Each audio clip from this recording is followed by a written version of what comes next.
nálunk a közép- és nagycsoport. Hát, hogy tiszta magyar gyerekekből áll, ez túlzás, mert hát mindenki szeretne magyarul megtanulni és magyar iskolába tovább tanulni.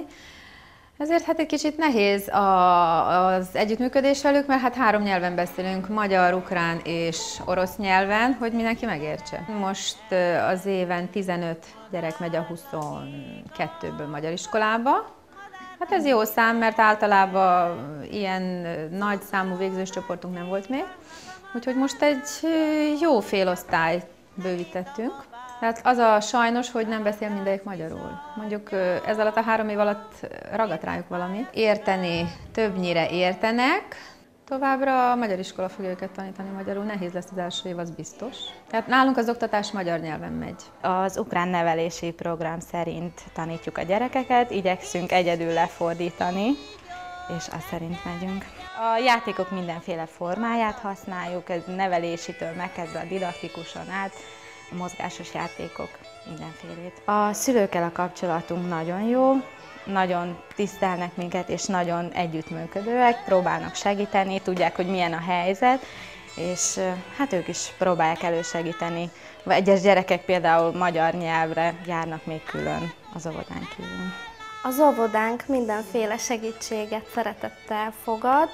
Többek között szükségünk lenne anyagokra, módszertanra, didaktikus játékokra, és persze, amit csak kosztümök, amit csak lehet.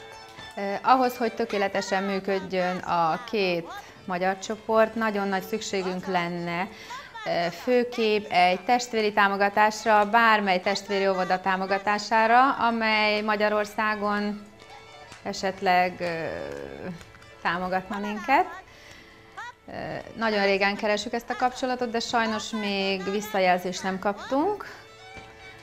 Ami anyagunk van, mindent saját kezüleg készítjük el, vagy az internetről töltjük le, vagy ukránról fordítjuk, oroszról fordítjuk, de ez mind nagyon kevés, ezért hát anyagra, didaktikus és módszertani anyagra elsősorban nagy szükségünk van, mert kicsit elavult a program, amivel most foglalkozunk, és hát kosztümökre, magyar kosztümökre nagyon nagy szükségünk van, mert szintén saját kezüleg vartuk anno 50 évvel ezelőtt.